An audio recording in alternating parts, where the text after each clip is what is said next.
My name is Kenneth Kaunda, first president of Zambia.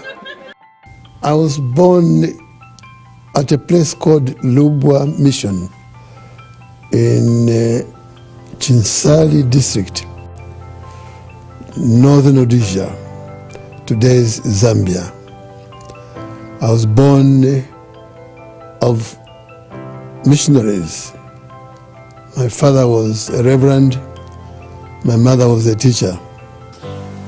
Reverend David Julizia Kaunda, my mother Helen Tangwera Nyamnyirenda Kaunda. And he was amongst a number of young people trained as reverends. He was sent to my home here in northern Rhodesia. And there he started preaching, teaching the message. And the chief, Mweshimukulu, was our ruler there. He liked very much what my father was teaching. So he said, "Hey, young man, you're my brother. Now, I want to go back where you come from, go and get married, bring your wife with you, come and stay here and teach this message, continue to teach this message you're teaching about God." My father obeyed. They came from a place called Nyasaland, today's Malawi, and traveled to my home in northern Rhodesia. And I was born there as last born of my family. Those were parents who knew, who loved the people they were working with. They understood what God wanted them to do, and they were doing it in a big way. And I'm grateful again to God that He did that. I was born from that family. Yes, I was trained as a teacher at the same school, same place, because later on my parents were joined by missionaries from Scotland, from the Church of Scotland, Presbyterian, and they built a very important institution in terms of schools, health, and so I was brought up there. Even at the place where I was born, as I was growing up, I could see clearly the differences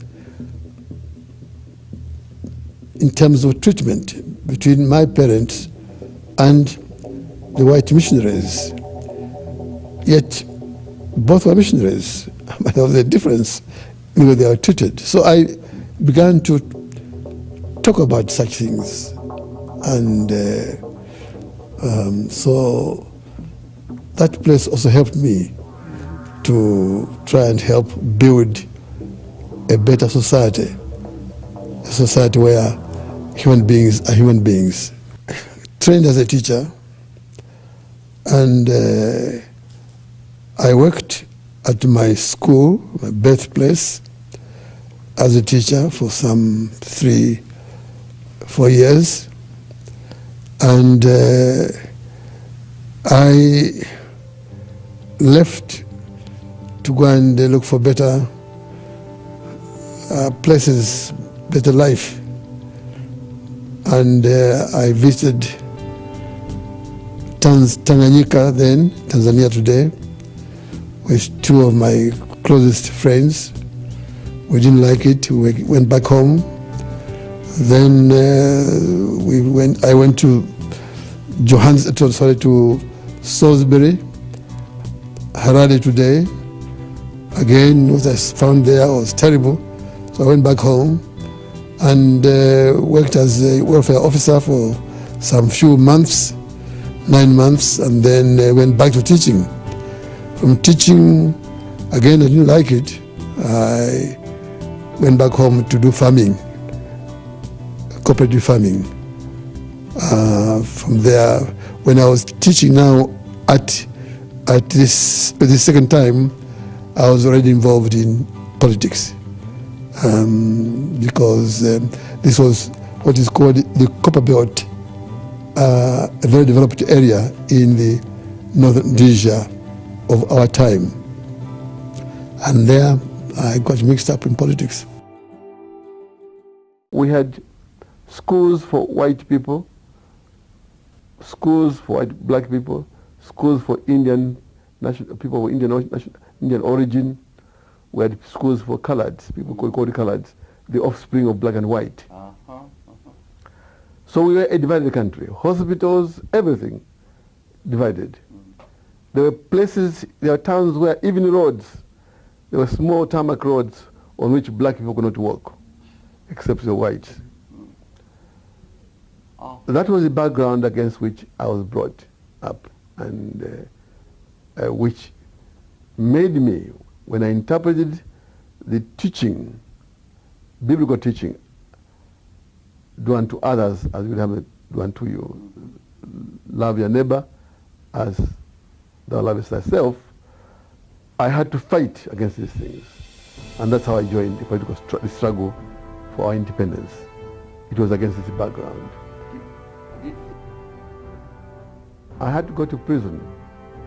I had a choice to go into the bush with an automatic weapon and kill for my beliefs, or suffer for my beliefs by going to prison. Right. Indeed, precisely. It must have been tempting to take the Yes, I must say it was tempting. Yes.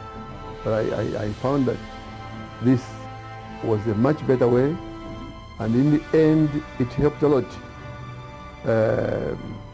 because it meant it was easier to settle issues after your independence than if you went to the bush. Yes. But I've never condemned those who found it necessary to go to the bush. Right. I never condemned And them. you could understand. I understood Yeah, yeah. why they had to do that. Surely. But coming to my own case, it was easier for me, therefore, to become a passive resistant. That's Mahatma Gandhi style. Defy the British authorities in northern Rhodesia. They arrest me, send me to prison. I go there, suffer, get out, continue my struggle. Arrest me again, put me back. I get out, arrest me again, put me back. In the end, they said the chap is determined. Let's try them and his colleagues. And we got out, and last time we went to prison, we came out, and it was independence. How many, if I may, how many times did you have to go to prison? And how much time did you have to serve in prison? There was a lot of suffering, but I went to prison, well, first time I was in prison with my leader. Second time I left my leader because he accepted a constitution which was not good for us. So I left him and formed another party. The first organization was the African National Congress Northern Rhodesia. I was part of that. And then when I left, this was 1958, with a team of young people like myself in those days, we formed what was called the Zambia African National Congress. That's where our name of the Republic of Zambia comes from. Yes, right. And we struggled. Now I began on our own now, in our own party, to defy the Northern Rhodesia government as the British government representatives there. And they arrested me, and instead of sending me to prison, they sent me into internal exile. Internal exile, that is away from home, to another part of Zambia, Northern Rhodesia, on the border with Angola. That's where they sent me. Yes, some sort of compound, yes, that's right. It was house arrest indeed. And there they preached to the people that this man who is coming likes tender flesh of a human being. So get out. Get away from him, don't go near him at all. So when I have natural love, what I call natural love for children, so when I arrived at this place, I tried to greet the children, they ran away from me. It is so foolish what people do, they propagate disinformation. But in no time at all, Yes. schoolboys and girls were around there, Yes. wanted to know what this strange animal was doing here. Yes, And, right. so they came and they couldn't stop them. Yeah, and you In the were- end, I was able to use that Fire. opportunity now to. So when they saw that, they arrested me and sent me to prison this time for 13 months. 13. And Can't keep a good man down. thank you. And then, of course, they couldn't imprison me in Zambia, Northern Rhodesia. So they took me to, sent me to Southern Rhodesia. It was part of the Federation of Rhodesian Yasland. Then, and I was imprisoned in Salisbury then, Harare today, for 13 months. And from there, we began to campaign again. We continued to campaign. It was very difficult for us, because the police were on us all the time. But we struggled and struggled. We were banished from entering certain areas. And in my own province, I was banished from 12 different chiefs' areas. Really? 12. Different areas. Different areas. I wouldn't go there. If I went there, by the Northern Rhodesia government. That's British government. Okay, and these were areas? What do you call Or chiefs areas society. Or districts, just districts. Yeah, district. Right. And they said they stopped them from entering those areas. How much And is left to you that you can go to? well, Little islands you can go stand on an elbow. we still went there at night to do all sorts of things, funny things. Yes, right. And in the end, of course, we succeeded and got our independence. And I think we established a much better society than they did. Kaunda explains now why the date, October 24th, was chosen as Independence Day. We selected this date because that's the date on which we formed this party, I see. which won us independence. And what year was that for? We formed in 1958, one formed in 1958. We formed this party on 24th October 1958. I see, right. So we still remember that date, and when we became independent, it was for us to select the date. So we chose 24th October 1964. Do you remember well that day? Yes, very much indeed. The British government sent one of the royal family, member of the royal family, a lady, Princess. Now this is serious. One of the royal. One of the royalties. Yes, thank you. She came, a very honourable lady, and she represented Queen Elizabeth. And midnight, 24th October, 23rd or 24th October, midnight, the British flag was lowered, the Zambian flag went up. And the national anthem was played. And the national anthem was played indeed. Quite That right. must have been a towering moment. Oh, it was fantastic. Never did like that before. And it was joy throughout the Republic. And all our friends came to join us from different parts of the world. And we rejoiced together, thanked God and the people of Zambia for their struggle. And the next day got up and wondered, now what are we going to do? I'll tell you one thing. We were, in the first day, I got up and I was sitting, the governor, or the bishop governor, used to sit at the head of the table, and I was the other side of the table. And when I got up following the 24th, I forgot that I now was in charge. I went back to sit where I was. And then did you say, wait a minute? No. The waiter came and said, no, sir. So the ADC came and said, no, sir, you belong there now. The governor will come and sit, outgoing governor will come and sit here. Right. So I changed the place and bade farewell to him, a great Englishman, and so even when he was called, and we took him to the airport and saw him off.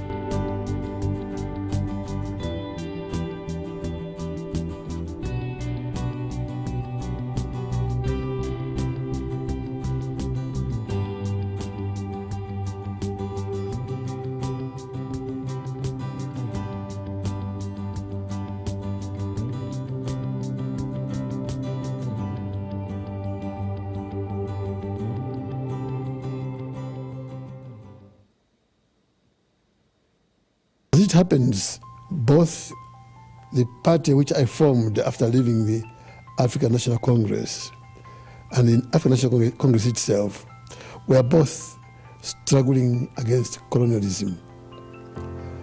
So much as we differed in our approaches, I think it is important to relate to the fact that from time to time we still came back together, especially when we were nearing the time of our independence. We're still quite close to each other in terms of fighting colonialism in such a way that at the end we still came back together to form a government of national unity, because we had been standing for similar things, same principles, although we differed in terms of approaches. So yes, we differed from time to time, as I say, but in the end we understood and appreciated the fact that we were fighting for independence together.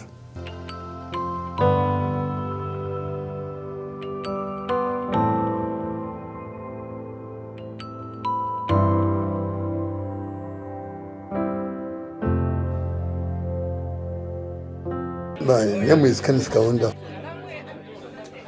first president of Zambia.